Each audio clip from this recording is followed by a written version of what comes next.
क्या नाम है बाबू आपका? चालू करिए उसको। हो गया चालू।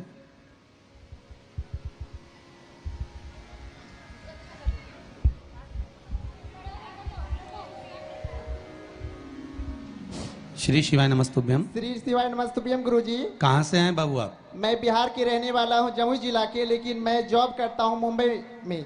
मुंबई में जॉब करते हैं। भोलेनाथ की असीम कृपा हुई है बाबा मुझ पर। मैं 1 साल से शिव महापुराण की कथा सुनता था और पहले मेरी माँ सुनती थी, तो 2-4 बार मुझे सुनने के लिए बोली, तो मैं उनकी बात पे ध्यान नहीं दिया। मैं सोचा मैं अपने मोबाइल पे कुछ वीडियो वगैरह गेम वगैरह खेलते रहता था, मैं ध्यान नहीं दिया। जब उन्होंने बहुत मुझे रिक्वेस्ट किया तो मैं सुना, तो मुझे एक ही शिव महापुराण की कथा में 3 घंटे की चर्चा में मैं बस आधे घंटे की सुना, तो मुझे ऐसा भोलेनाथ की रस चढ़ी कि अभी तक वो चढ़ती गई और ऐसे चढ़ी कि मैं जब भी देखता हूँ मोबाइल में अपने, तो शिव महापुराण की कथा भी सुनता। दिन रात शिव महापुराण, इतना मैं हो गया, डूब गया कि रात को भी मैं ईयरफोन लगा के मैं सुनते रहूं। अब मेरी माँ देखे सुने तो बोले अरे तुम तो पागल हो गया। मैं बोले भोलेनाथ की भक्ति में मैं पागल हो ही गया।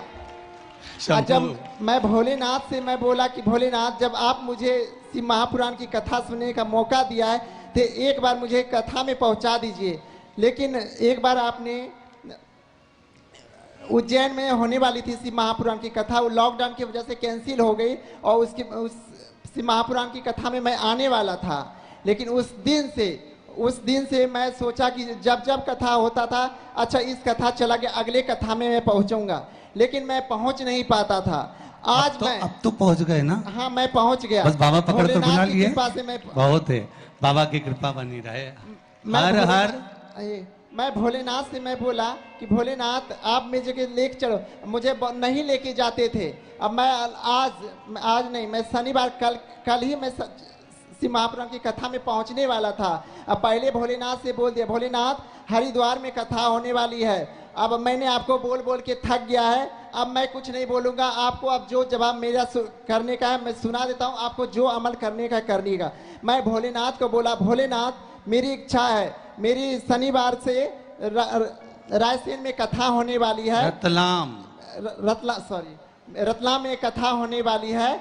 मेरी आपसे विनती है कि अगर मैं शिव महापुराण की कथा में नहीं जाऊंगा, अगर नहीं पहुंचाएंगे आप, तो आज दिन के बाद आपकी ना कथा सुनेंगे ना तो हम आपकी चौखट पे पैर रखेंगे। अब तो पहुंच गए, यही शिव की कृपा है। बैठिए। हर हर महादेव की जय। यही शिव कृपा। आप एक बेलपत्र का मोल तत्व, एक बेलपत्र का महत्व, शिव की एक पूजन का महत्व जिस दिन समझ गए, उस दिन जीवन की सार्थकता अपने आप प्राप्त हो जाए। आप उसको समझो तो।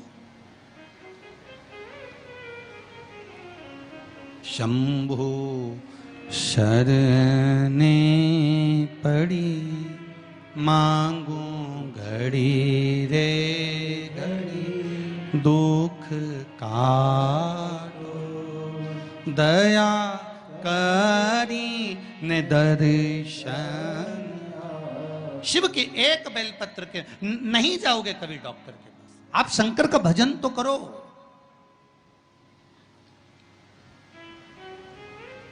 आप सूर्य नारायण भगवान को अर्घ तो दो।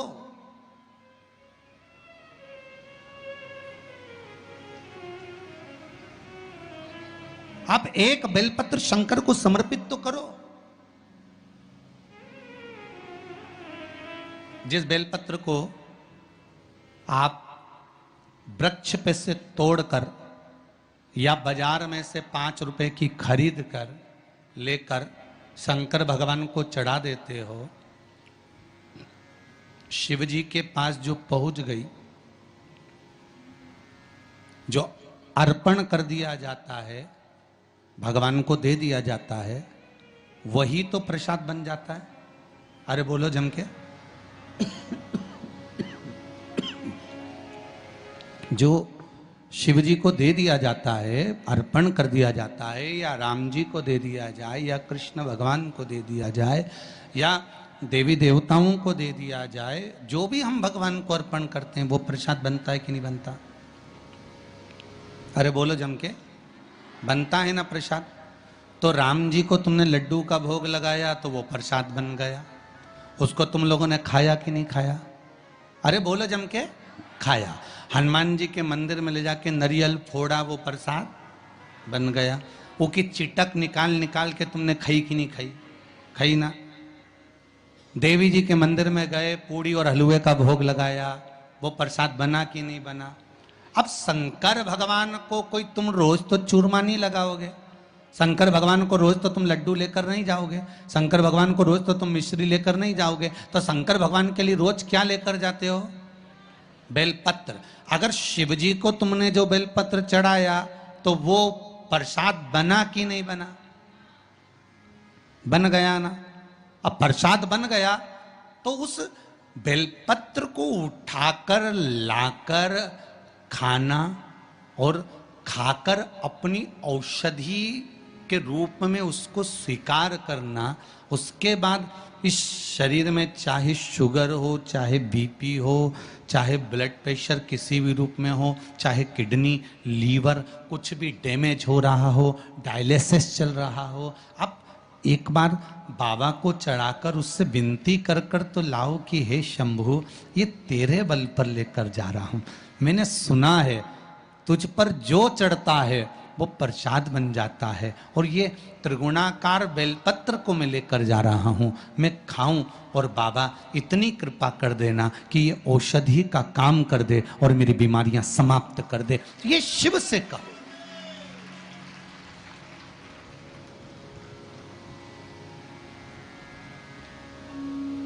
क्यों निर्माल्य बनकर फेंका जाए बेलपत्र को?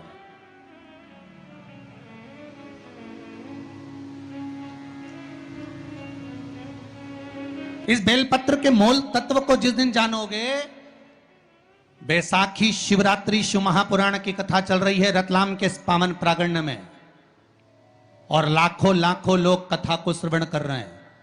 कल जितने लोग आए थे उससे 2 गुना लोग आए हैं, टेंट एक्स्ट्रा लगाया है। बता रहे थे कल 9 बीघा में टेंट लगा था, आज 18 बीघा में टेंट लगाया है, तो भी जगह नहीं है बैठने के लिए, लोग खड़े होकर कथा सुन रहे हैं।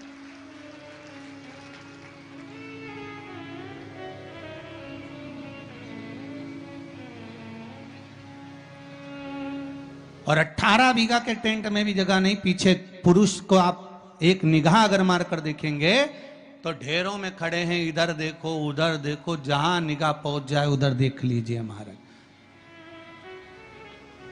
लाखों लाखों लोग इस कथा को सुन रहे हैं। एक नियम बना लो बैसाख महीने से कि शंकर भगवान पर जो बेलपत्र चढ़ी है वो औषधि का काम करती है। शिव पर चढ़ी हुई बेलपत्र मंदिर में क्यों छोड़ें? क्यों नदी में हम इसको विसर्जन करें? क्यों नदी में छोड़ें हम इसको?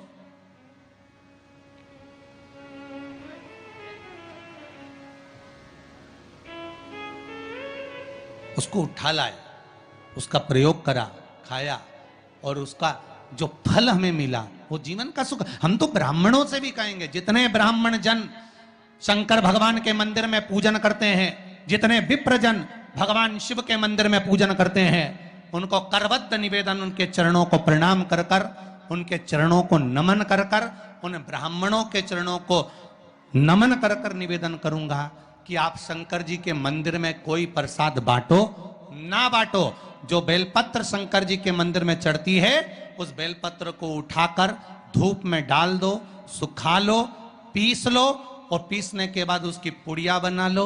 उस पुड़िया को प्रसाद के रूप में देना चालू कर दो कि ये खाना चालू करो। किडनी, लीवर, शुगर, बीपी सब धीरे धीरे धीरे धीरे समाप्त होने लगेगा। तुम करो तो वो बेलपत्र ना तो किसी नदी में विसर्जन करने की जरूरत है और ना कहीं फेंकने की जरूरत है।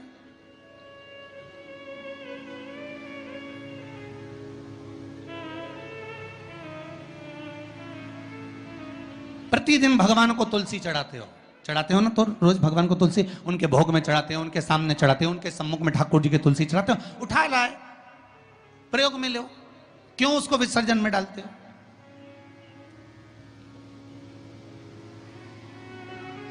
जो विसर्जन के लायक है उसका विसर्जन करो। और विसर्जन भी कहां करो? छिप्रा, गंगा, नर्मदा, सरयू या आपके क्षेत्र की कोई पवित्र नदी है, उस नदी में ले जाकर कोई निर्माल्य वस्तुएं मत पटको। आज वैसे ही इस पृथ्वी पर जल स्तर गिरते जा रहा है, उस पवित्र जल को हमें संजोना है। जो निर्माल्य की वस्तु मिले, एकांत में किसी खेत में उसको एक खड्डे में डालकर इकट्ठा करो। जब उसकी खाद बन जाए तो जिस खेत में उसको डालोगे भगवान के प्रसाद को, वो खेत भी उज्जवल आनंद सुख प्रदान करेगा और कुछ ना कुछ अच्छा देना प्रारंभ करेगा। क्यों किसी पवित्र नदी को हम नष्ट कर रहे हैं? क्यों गंगा को हम कचरा डालकर नष्ट करें? क्यों यमुना को, सरयू को, छिपरा को हम नष्ट करें?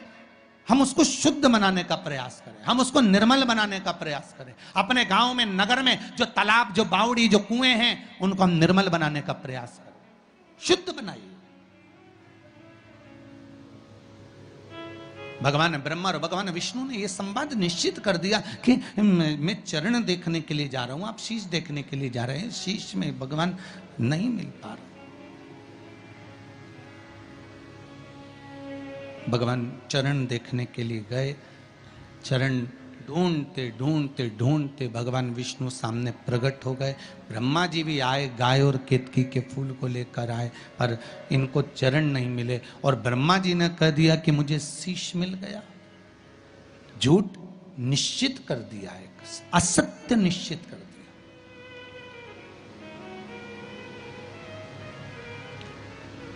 जितने झूठ बोलने वाले होते हैं ना, उनसे एक निवेदन है, बोलो। तुम्हारी झूठ बोलने की आदत है ना, खूब बोलो। हमारी तरफ से एकदम फ्री झूठ बोलो, खूब बोलो। गला पकड़ रहा है बाबू। झूठ बोलो, खूब बोलो, दमदारी से बोलो। तुम्हारी जितनी कैपेसिटी है उसके अनुसार बोलो, मना नहीं हो। हम ये भी नहीं बोलेंगे कि मत बोलो, पर झूठ कहां बोलना है वो समझ लेना। पत्नी पति से झूठ ना बोले, शिव महापुराण की कथा कहती है। एक झूठ माता सती ने शंकर जी से कह दिया था, मैंने कोई परीक्षा नहीं ली। सती का क्या हाल हुआ? बोलते जाओ जल्दी जल्दी, अपने रतलाम वाले हैं,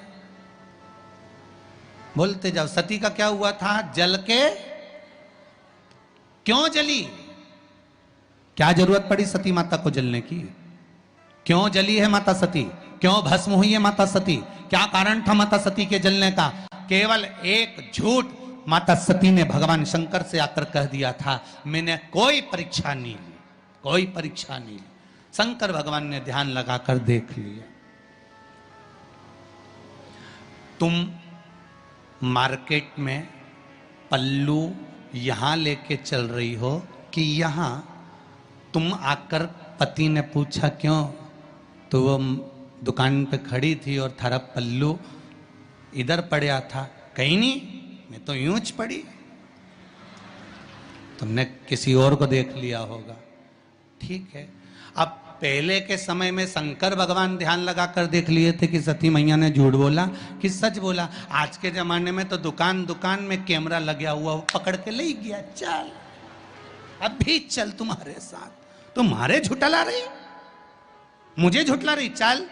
और गाड़ी पे ले गया ने बिठाया। और कई हाल चल रहे बलबीर थारा? बस जोरदार। ला थारी भाभी अभी आई थी कि नहीं आई थी? सामान लेने आई थी। सिर पे पल्लू था कि इनंग धरा था? क्या अब मैं सामान दिखाऊं कि भाभी का पल्लू देखो? ठीक है, जरा कैमरा लगा थे तो अरे चार लग गया है। तो जहां थारी भाभी खड़ी थी वहां कैमरा था, ये लग गया हमारा पीछे ही। ले जरा दिखाना। और जो दिखाया तो पल्लू तो यंज धरा था। तो उन्हें कहा, तो झूठ बोल दी। फिर शिव पुराण कह रही सती मैया ने शंकर जी से झूठ बोला। पत्नी कभी अपने पति से झूठ ना बोले। और ये केवल पत्नियों के लिए ही नहीं है,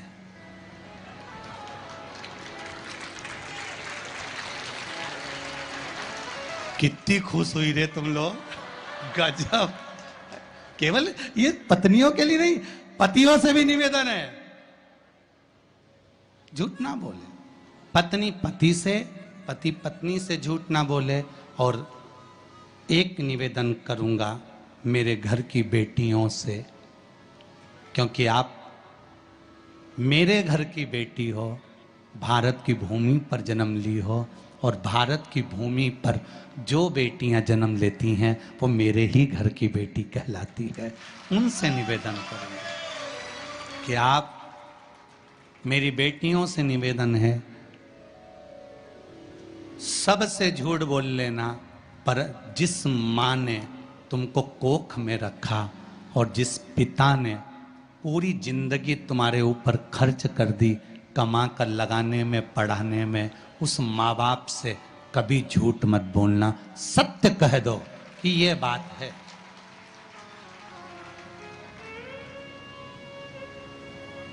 निर्णय तुम्हारे माता पिता लेंगे।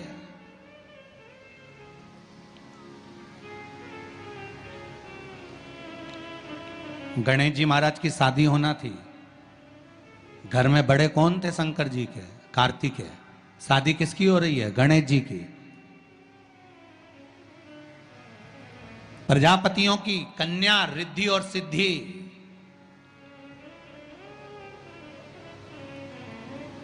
जब देव ऋषि नारद ने कहा प्रजापति से बेटियों का विवाह नहीं करना है, करना है, पर मैंने अभी बेटियों से पूछा नहीं है। विवाह के लिए मुझे बेटियों से तो बात करना पड़ेगी ना कि बेटियां, विवाह करना है मुझे तुम्हारा।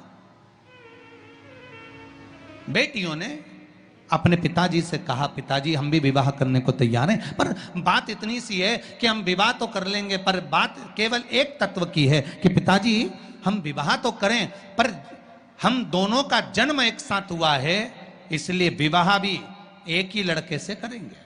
ठीक है। दूसरा, हमें मीठा खाने का शौक है, लड़का भी ऐसा होना चाहिए कि उसको भी मीठा खाने का शौक। ठीक है। हम दोनों बहन धीरे धीरे बात करती हैं, उसके कान ऐसे होना चाहिए कि वो हमारी धीमी बात को भी सुन ले। ठीक है। हम जब भोजन बनाएं, आवाज लगाने की जरूरत नहीं पड़े, सुगंध नाक में जाए और दौड़ के आ जाए, ऐसा तुम्हारा दामाद होना चाहिए। ठीक है। और जहां बैठे तो लगे कि जमाई साहब बैठे हैं, उठ उठ के नी भागे, ऐसा दामाद होना चाहिए। तो देव ऋषि नारद ने पूछा तुम्हारी लड़कियों के लिए कैसा लड़का चाहिए, तो क्या बेटियों ने बताया ऐसा ढूंढ लो, तो ढूंढ लिया और एक ही मिला।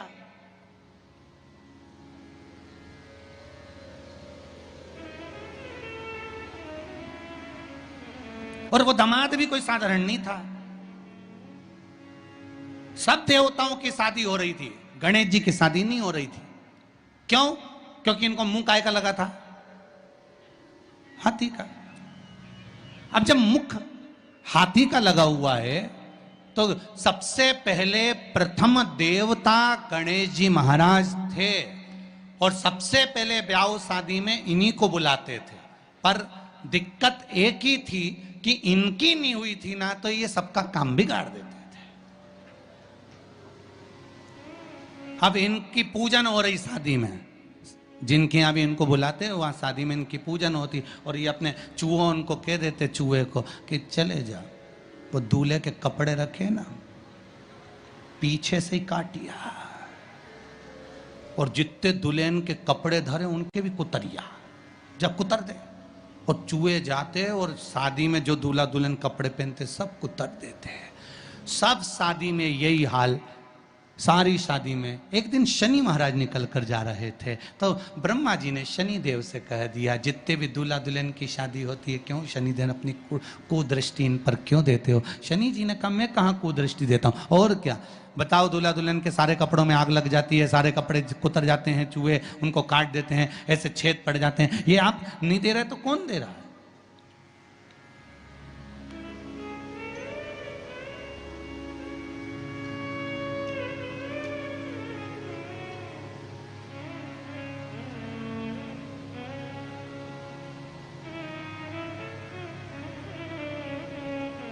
अगर ये नहीं देंगे तो कौन देगा? शनि महाराज अच्छी बात नहीं है। शनि देवता ने कहा नहीं नहीं नहीं नहीं,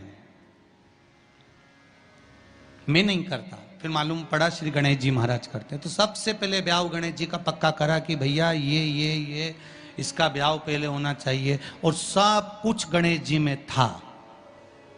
कान भी ऐसे थे बड़े बड़े कि सुनाई भी अच्छे से दे जाता। नाक भी ऐसी थी कि यहाँ बैठे वहां से सूंघ लेते। और दामाद भी ऐसा था कि एक बार बैठ गया तो 10 दिन उठता ही नहीं था। कोई साधारण थे?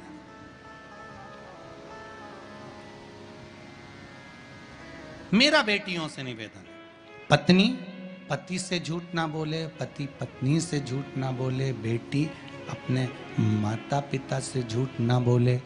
मेरा निवेदन है शिष्य अपने गुरु से झूठ ना बोले और भक्त भगवान से कभी झूठ ना बोले।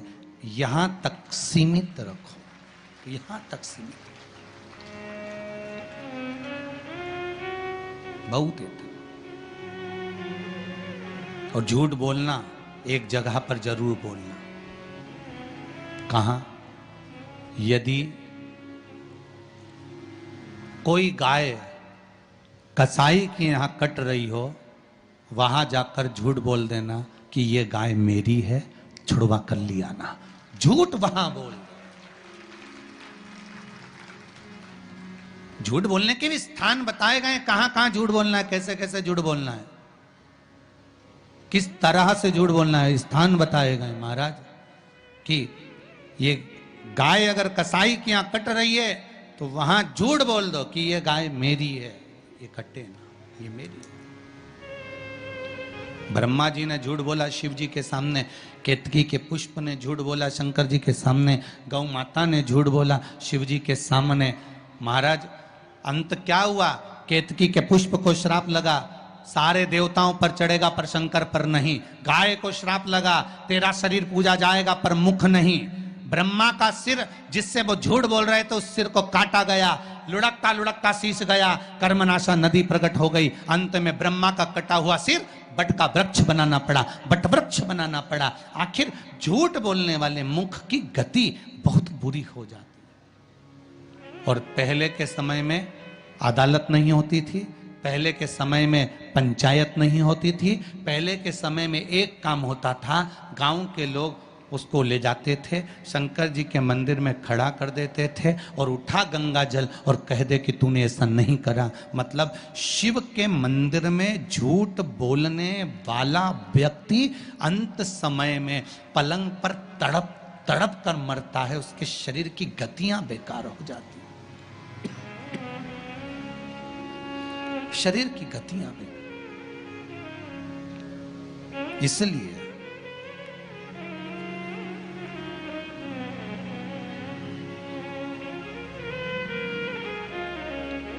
शिव पुराण कह रहे हैं, दाता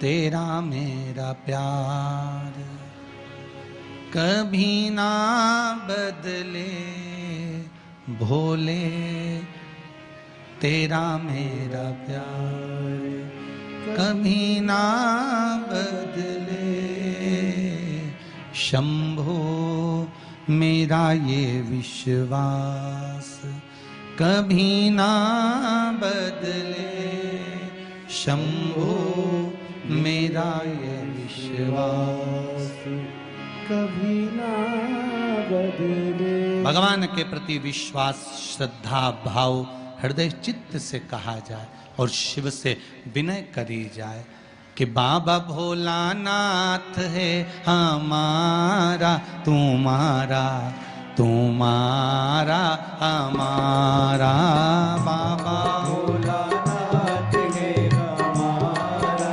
तुम्हारा तुम्हारा बाबा भोलानाथ है तुम्हारा हमारा, हमारा तुम्हारा,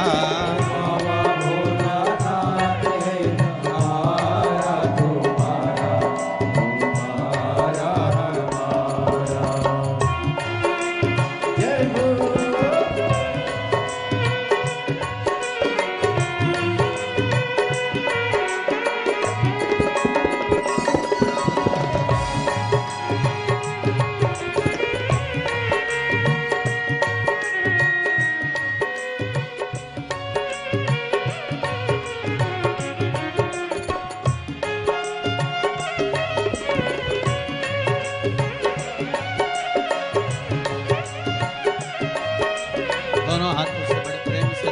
सेवा देते हैं। शंभु शंभु शंभु शंभु।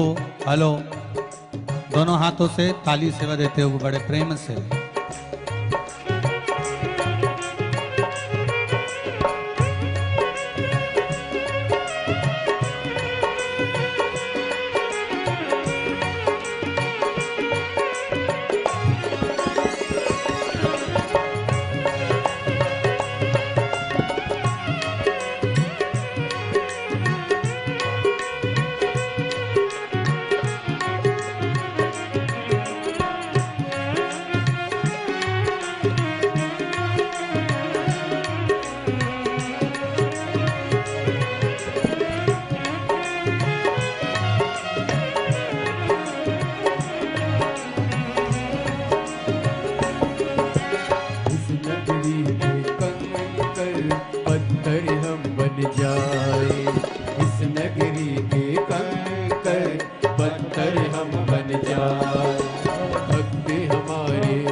चढ़कर मंदिर जाए, भक्त हमारे ऊपर चढ़कर मंदिर जाए। भक्त जनों के पाँव पड़े तो हो उद्धार हमारा, भक्त जनों के पाँव पड़े तो हो उद्धार हमारा। बाबा भोलेनाथ है हमारा तुम्हारा, तुम्हारा हमारा। बाबा भोलेनाथ है हमारा तुम्हारा, तुम्हारा हमारा। जय हो।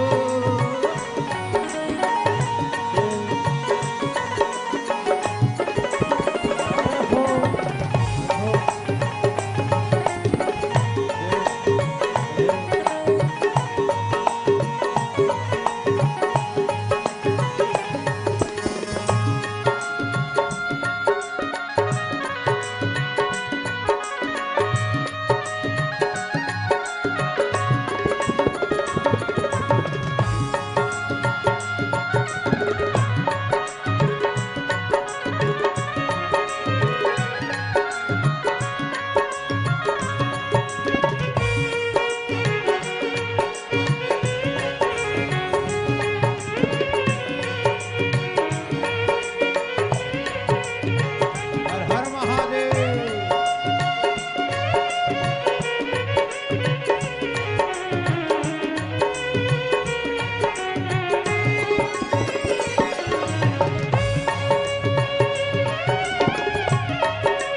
भोले हर हर भोले।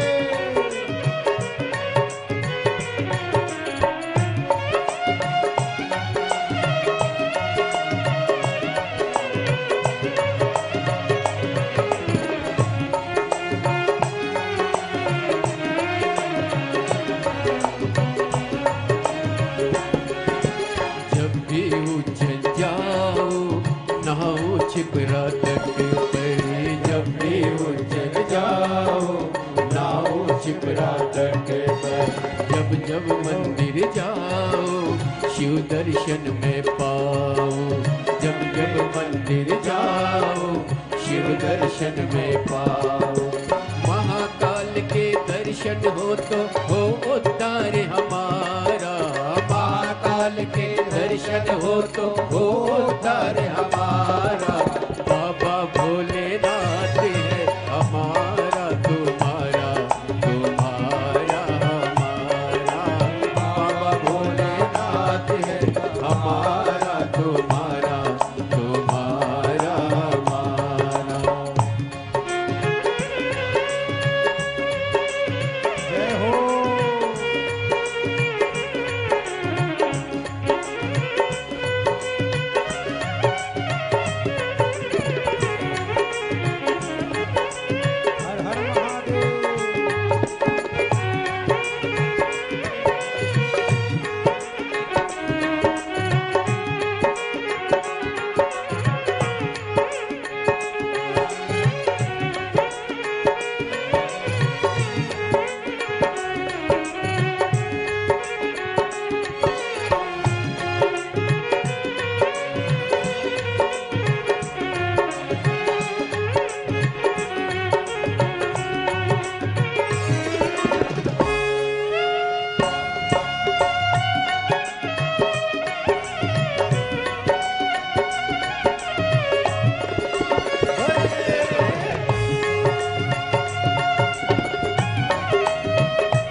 भंडारी गौरा के त्रिपुरारी।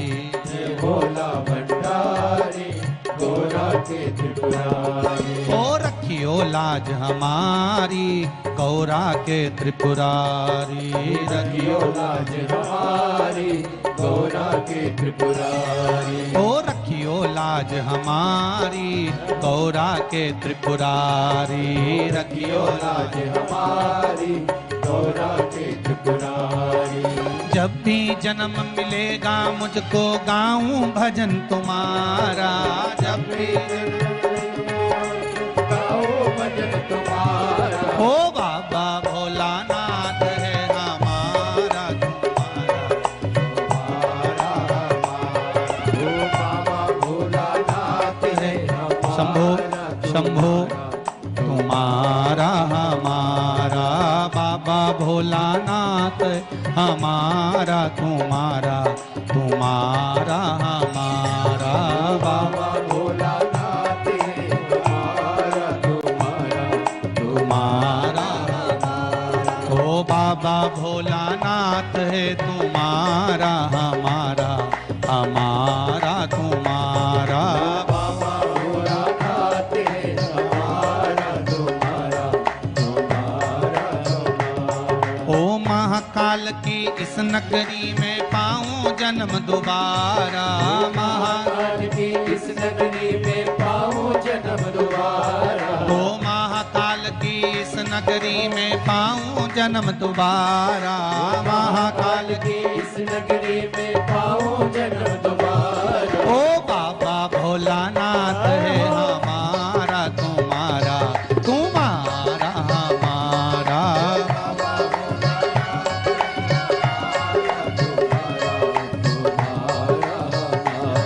ओ प्यारा भोलानाथ है हमारा तुम्हारा तुम्हारा हमारा। प्यारा भोलेनाथ है हमारा तुम्हारा तुम्हारा। हार हार। महादेव भगवान शिव की कथा कह रही है। शंकर भगवान का अनुमोदन कह रहा है, आनंद कह रहा है कि जीवन में अगर आप भगवान शिव को कुछ समर्पित कर रहे हो, जीवन में कुछ आप चढ़ा रहे हो, शिव भक्ति में अगर लीन हो तो उसका एक सुख एक आनंद ही दूसरा। झूठ ना बोले, बोलो मना नहीं, पर किसी गौ माता की रक्षा करना हो, राष्ट्र का उत्थान करना हो तो चलेगा। आगे चरित्र आया है भगवान शंकर का पावन, और भगवान शिव के पावन चरित्र का वर्णन किया। शंख मुनि शिवजी के मंदिर में जल चढ़ाकर लौट रहे थे।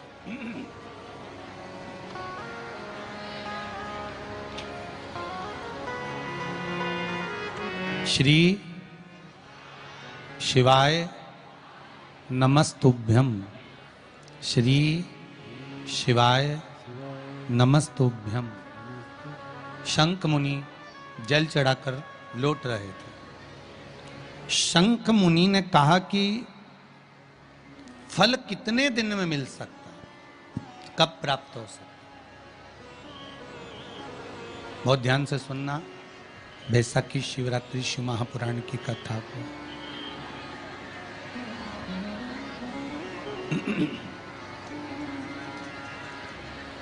फल कितने दिन में मिल सकता है, कब प्राप्त हो सकता है, कैसे मिलेगा? शिव पुराण कह रही है। शंख मुनि जैसे ही बाहर आए, एक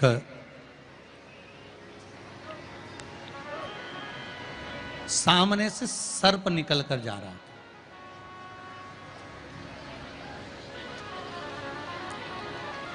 और सामने से जब सर्प निकल कर जा रहा है,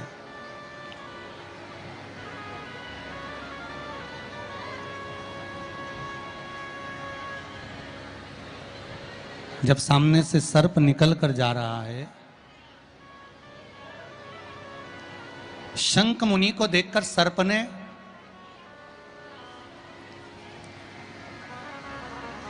एक व्याघ्र और शंख मुनि के संवाद को सुना।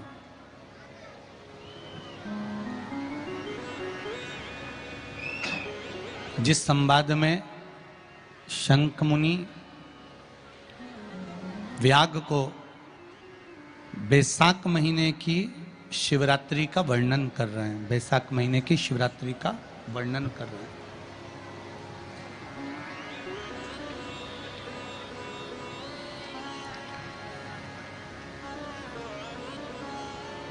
उस वैशाख महीने के महत्व को जब सर्प ने सुना, सुनने के बाद में सर्प थोड़ी देर वहां पर देखता रहा शंख मुनि को।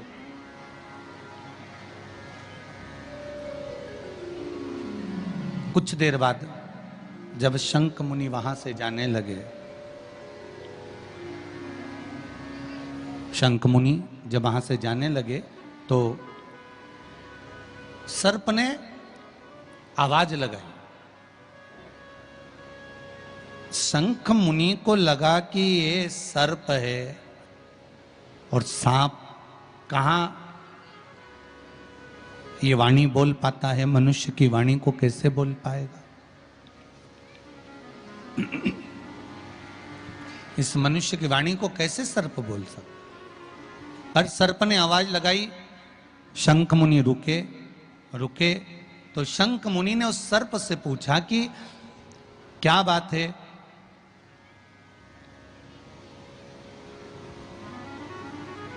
कुछ कहना चाहते हो आप? हाँ प्रभु, मैं अपनी दशा आपको कुछ बताना चाहता हूं। क्या कहना चाहते हो? क्या चाहते हो आप कहना? क्या बोलना चाहते हो बताओ।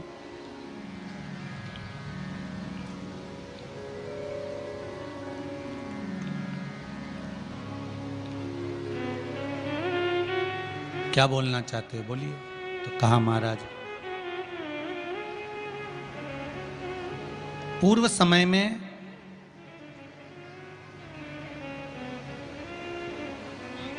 कुशित मुनि का मैं पुत्र, मेरा नाम रोचन था। मैं कुशित मुनि का पुत्र था, मेरा नाम रोचन था। महाराज,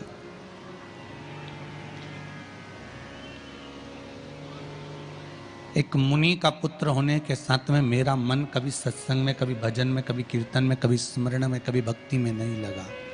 कभी भगवत स्मरण में लगा ही नहीं।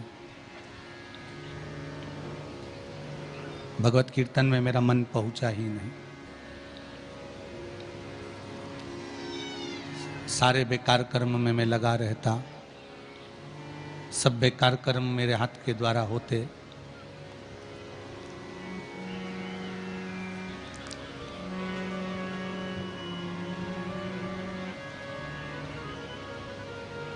चोरी मैं करता, छल मैं करता, बेईमानी मैं करता, कपट में करता, निंदा में करता, बुराई में करता। सब बेकार कर्म मेरे द्वारा होते। एक बार मेरे पिता का जो निवास है वो प्रयागराज है।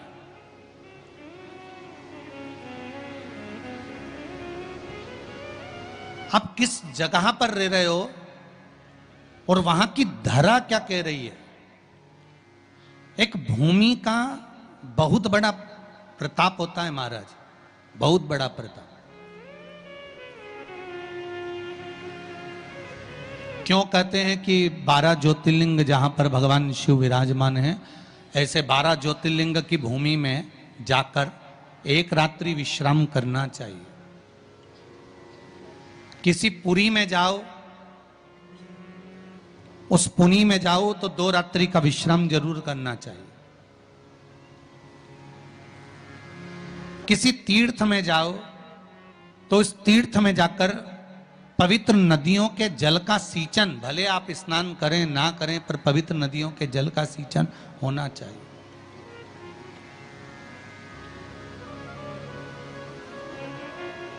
क्यों कहा जाता है कि इतने पवित्र नदियों का सिंचन करिए, जल का सिंचन करिए, पुरियों के जाकर निवास करिए।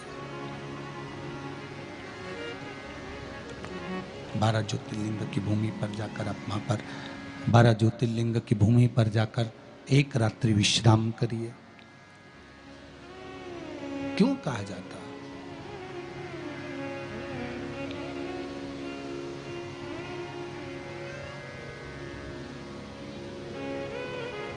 काम, लोभ, आसक्ति, वासना, तृष्णा, मोह, प्रपंच, ये सब जब हम किसी 12 ज्योतिर्लिंग की भूमि पर जाकर एक रात्रि विश्राम कर कर जब भगवान शंकर के नाम का स्मरण करते हैं, पूजन करते हैं, भक्ति करते हैं, भजन करते हैं, कीर्तन करते हैं, मंत्र जाप करते हैं, नाम जाप करते हैं, तब इस शरीर के द्वारा वो रात्रि भर विश्राम करने पर हमारे भीतर का जो ताप है, पाप है, लोभ है, आसक्ति है, तृष्णा है, वासना है, अहम है, ये सब निकल कर बाहर हो जाता है। ये सब निकल कर बाहर, जैसे भट्टी के अंदर लोहे को पकाया जाता है और फिर निकाला जाता है, तो लोहे को जिस आकृति में ढालना होता है उस आकृति में लोहा ढल जाता है। उसी तरह जब हम 12 ज्योतिर्लिंग में से किसी एक ज्योतिर्लिंग की भूमि पर जाकर रात्रि विश्राम करते हैं तो हम भी भगवान शंकर के आशीर्वाद से निखर कर बाहर निकल कर आते हैं, निखर कर हम बाहर निकल आते हैं। हम निखर कर बाहर की ओर आ जाते हैं। हमारी मन की, हृदय की, चित्त की जो सुंदरता है भजन के बल पर, वो सामने प्रकट हो जाती है।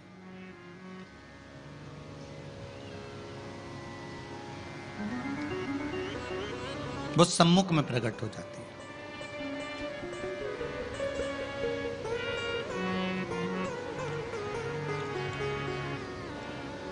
आज प्रयागराज में मेरे पिता कुशंद मुनि का निवास था। मैं रोचन उसी भूमि पर निवास करता था। एक बार त्रिवेणी संगम पर जयंत नाम के एक ब्राह्मण आए और उन ब्राह्मण ने अपने बैसाख महत्म में यह वर्णन किया कि एक बेलपत्र का वृक्ष हो या पीपल का वृक्ष हो या तुलसी का पौधा हो या आंवले का वृक्ष हो या बट वृक्ष हो, उस वृक्ष के नीचे बैसाख के महीने में जो जल समर्पित करा जाता है, उस जल की पुण्याई इतनी प्रबल हो जाती है कि व्यक्ति के जीवन में जितना पाप कर्म करा होता है वो सब निष्फल हो जाता है, वो सब समाप्त हो जाता है।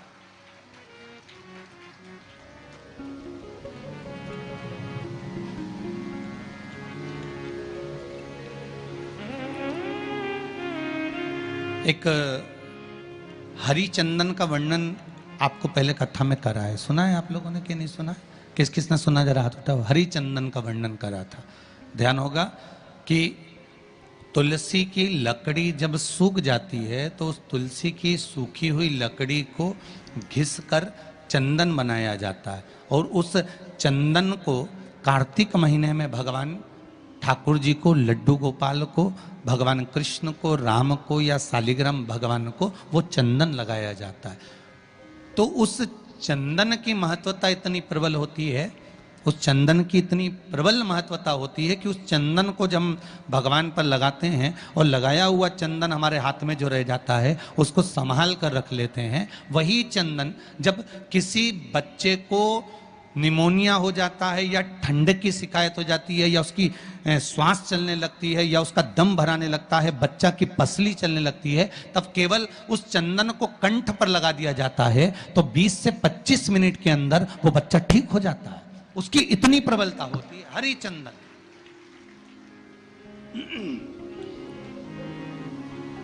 शंभु शंभु हरिचंदन की इतनी महत्वता होती है। अब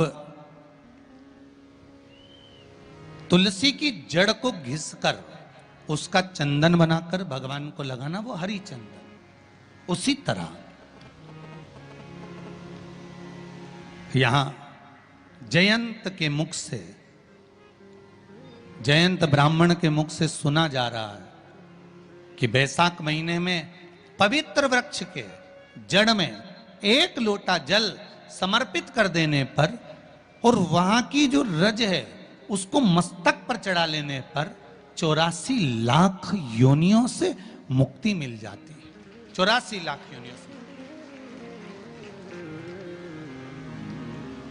आप में से कितनी माताएं या कितने भाई लोग बैठे हैं जो शंकर जी के मंदिर पर जाते हैं और मंदिर पर जब जाते हैं वापिस जब लौट कर आते हैं तो मंदिर की चौखट का स्पर्श कर कर अपने मस्तिष्क पर उस रज को लगाते हैं?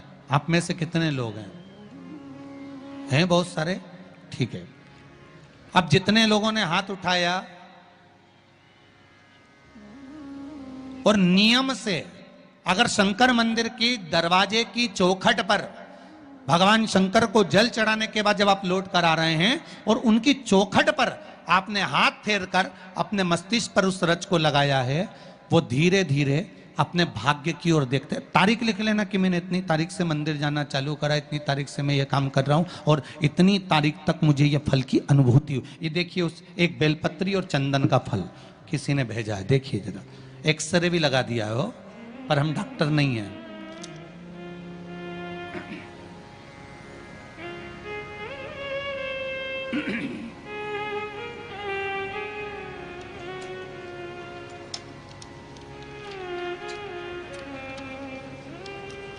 एक्सरे भी लगाया है।